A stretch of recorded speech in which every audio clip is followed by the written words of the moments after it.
Hello students, कैसे हो सब लोग। सीएनएस क्लासेस में मैं अनूप यादव आप सबका स्वागत करता हूँ। देखिए, आज चैप्टर नंबर 1 का 4th लेक्चर है। एक्सरसाइज 1.2 आज सॉल्व कराएंगे। कल इंट्रोडक्शन करा चुके हैं, अगर नहीं देखा है तो जाइए सीएनएस क्लासेस के चैनल पर बहुत देखिए, प्ले लिस्ट बनी हुई है क्लास 10th 2026-27 नाम से, तो देखिए जाकर के इंट्रोडक्शन। आज फर्स्ट क्वेश्चन है, prove that root 5 is an irrational number. सिद्ध कीजिए कि रूट 5 एक अपरिमेय संख्या है। तो कल मैंने बताया था स्टेप बाय स्टेप कि कैसे सिद्ध करते हैं। देखिए फिर बताते हैं।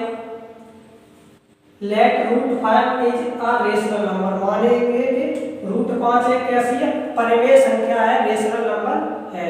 तो रूट 5 बराबर पी अपॉन क्यू, परिमेय संख्या है तो पी अपॉन क्यू के रूप में लिखा जा सकता है। P and Q does not have any common factor. P और Q के पास कोई भी कॉमन फैक्टर नहीं है, कि P और Q का कोई भी कॉमन फैक्टर नहीं है। और यही जाकर के कॉन्ट्राडिक्ट करेगा आगे जाके, मतलब विरोधाभास पैदा करेगा और हम कह देंगे कि ये एक अपरिमेय संख्या है, इरेशनल नंबर है। तो इसे 1 मार के क्रॉस मल्टीप्लाई करेंगे तो P बराबर 5 root 5 cube square on both side, दोनों तरफ वर्ग करने पर तो पी स्क्वायर बराबर रूट 5 क्यू स्क्वायर। जब वर्ग करते हैं, किसी रूट वाली संख्या का वर्ग करते हैं तो उसे 2 बार गुणा करने पर रूट उसका हट जाता है। रूट क्या हो जाता, हट जाता है। तो पी क्यू स्क्वायर की वैल्यू निकालेंगे तो पी स्क्वायर अपॉन 5। अब देखिए 5 डिवाइड करना है पी स्क्वायर को। 5 जब पी स्क्वायर को डिवाइड करेगा तो 5 पी को भी डिवाइड करेगा। कल पूरी प्रोसेस एक एक वर्ड से समझाई है मैंने इंट्रोडक्शन में, कैसे पी स्क्वायर को डिवाइड करेगा और कैसे पी को डिवाइड करेगा। तो आप जाकर के उसे देख सकते हैं। पी अपॉन 5, ऐसा देखो पी डिवाइड 5 डिवाइड कर रहा पी को, तो पी अपॉन 5 को हमने n मान लिया। Let say P upon 5 equal to n, तो पी की वैल्यू 5n आ गई। तो पी की वैल्यू 5n आई है, उसे पुट कर देंगे फर्स्ट इक्वेशन में पी की जगह। तो पी की जगह जब पुट की तो 5n का square equal to 5 Q square. 5 this implied that 5n का 25n स्क्वायर बराबर 5 क्यू स्क्वायर। तो n स्क्वायर बराबर क्यू स्क्वायर अपॉन 5 आ जाएगा, ये 5 से कट जाएगा। तो देखो यहाँ p को डिवाइड कर रहा था, यहाँ q को 5 डिवाइड कर रहा है। 5 डिवाइड्स क्यू स्क्वायर और 5 डिवाइड q एज वेल, दोनों को डिवाइड कर रहा है तो q अपॉन 5 को m कह देंगे। कोई संख्या मान ली, कोई नंबर मान लिया m। q बराबर 5m आ गया, p बराबर 5m आया था। दोनों को कंपैरिजन किया तो हमें 5 एक कॉमन फैक्टर मिला p और q का। p and q have 5 as a common factor, और यहाँ क्या माना, कोई भी कॉमन फैक्टर नहीं है, डज नॉट है। तो हमने जो माना था सो अवर कॉन्ट्राडिक्शन इज अराइजिंग। कॉन्ट्राडिक्शन क्या हो रही, अराइज हो रही, मतलब विरोधाभास पैदा हो रहा है। क्यों हो रहा है, ड्यू टू रॉन्ग एजम्पशन, जो हमने गलत माना ऊपर। ये रूट 5 एक रेशनल नंबर, परिमेय संख्या मानी, वो गलत मानी है, उसकी वजह से ये पैदा हो रहा। तो हम क्या कहेंगे, hence root 5 is an irrational number. अतः रूट 5 एक अपरिमेय संख्या है। नोट कर लीजिए आप लोग इसे। देखिए नेक्स्ट क्वेश्चन, देखिए नेक्स्ट क्वेश्चन है सेकंड क्वेश्चन, क्वेश्चन नंबर 2 है इस एक्सरसाइज का। 3 + 2 root 2 is an irrational number. 3 + 2 root 2 is an irrational number, irrational number. इसे सिद्ध करना, 3 + 2 रूट 2 एक अपरिमेय संख्या है। देखिए मैंने बताया था, एक बार देख लीजिए, रूट 2 का स्क्वायर करेंगे तो रूट 2 इंटू रूट 2 होगा। इसे करेंगे तो यहाँ से रूट हट जाता है। कैसे हट जाता है, देखो 2 पर पावर 1 रूट 2 है तो इसे लिख सकते हैं 2 पर पावर 1/2 प्लस 1/2। मल्टीप्लाई में पावर ऐड हो जाती है, और जब इसे ऐड करेंगे तो 2 पर पावर 2/2, 2 से 2 कैंसिल और कितना आ गया, हमारा 2 आ गया।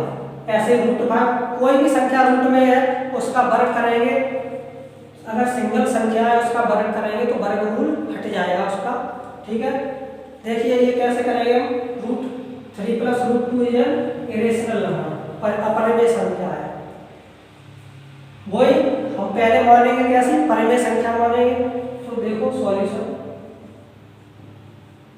Late 3 + 2√2 is a rational number. यह कैसी है, रेशनल नंबर है, परिमेय संख्या है। कैसा, परिमेय संख्या है। ये उससे इजी है, पहले जो कराया उसके कंपैरिजन में ये क्वेश्चन इजी है। तो देखो परिमेय संख्या है तो 3 + 2√2 को P/Q के फॉर्म में लिख सकते हैं, P/Q के रूप में। तो यहाँ से देखो 2√2 = कितना आ जाएगा, P/Q -3 आ जाएगा। तो √2 = P/Q -3 और डिवाइड कर देंगे कितने का, 1/2 का। ये मल्टीप्लाई में इधर डिवाइड। इधर तो ये कैसी है, इरेशनल नंबर है। कैसा है, इरेशनल, अपरिमेय संख्या है इधर। और इधर कैसा है, रेशनल नंबर है। देखो ना, इधर रेशनल नंबर है ये पूरा 1/2 है। P इंटीजर है, Q इंटीजर है, 3 इंटीजर है, 1/2 ये सब। तो इरेशनल कभी रेशनल के इक्वल नहीं हो सकता है। Irrational number is not equal to rational number. परिमेय संख्या कभी अपरिमेय संख्या के बराबर नहीं हो सकती है। तो क्या यहाँ से क्या लिखेंगे, रेशनल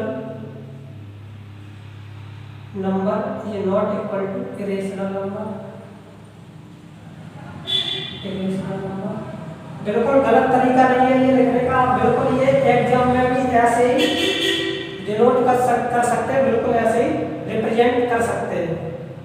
जब दोनों इक्वल नहीं है तो क्या लिखेंगे, so contradiction is arising, contradiction is arising due to our wrong assumption,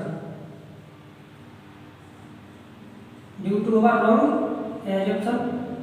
So 3 + 2√2 is an irrational number।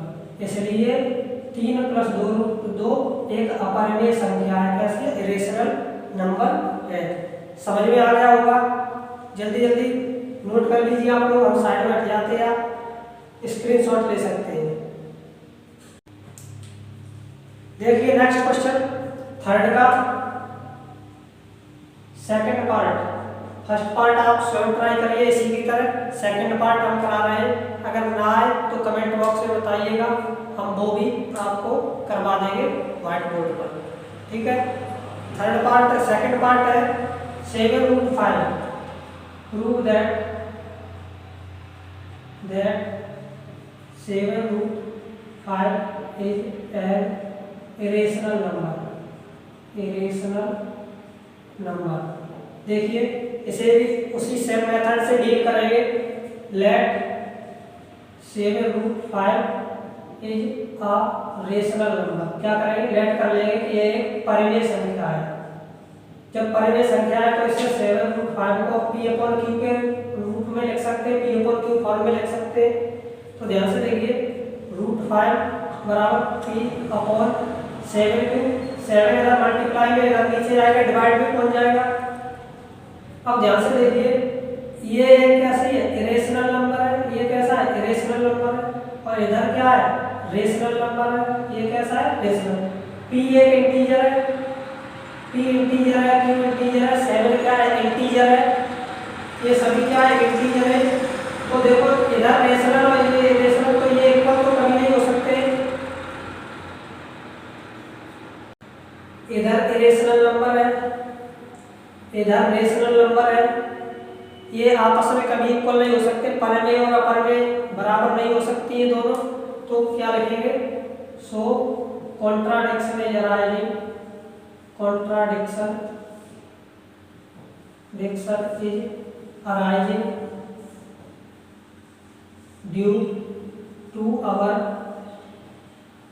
wrong assumption, due to our wrong assumption. So 7√5 is an irrational number। 7√5 क्या है, irrational number है, irrational number. ये आपकी exercise 1.2 थी। Third question 6+√2, ये बिल्कुल same second question की तरह हो जाएगा। जो सेकंड क्वेश्चन था थर्ड पार्ट इसका उसी की तरह हो जाएगा। एक्सरसाइज 1.2 के कंप्लीट होते ही ये चैप्टर नंबर 1 आपका कंप्लीट हो गया है।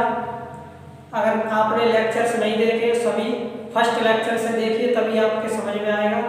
कोई भी कंफ्यूजन हो तो कमेंट करके बताइएगा। किसी भी जगह पर वॉइस का कोई इशू हो तो बताइए। वॉइस अगर क्लियर नहीं आ रही हो तो हमें ज़रूर बताएं कमेंट करके।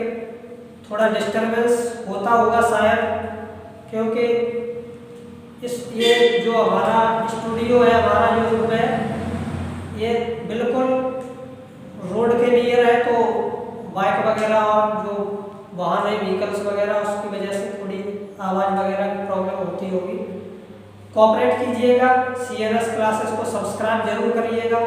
हम आपके साथ ऐसे ही नेक्स्ट चैप्टर लेकर के आएंगे और पूरी NCERT पॉइंट टू पॉइंट, चाहे थ्योरी हो, चाहे थ्योरम हो, चाहे एक्सरसाइज के क्वेश्चन हो या एग्जाम्पल, सभी कंप्लीट कराएंगे। CNS क्लासेस को सपोर्ट जरूर करिए सब्सक्राइब करके, क्योंकि आपका एक सब्सक्राइब हमें मोटिवेशन देता है, हमें और भी अच्छा करने की प्रेरणा देता है। धन्यवाद।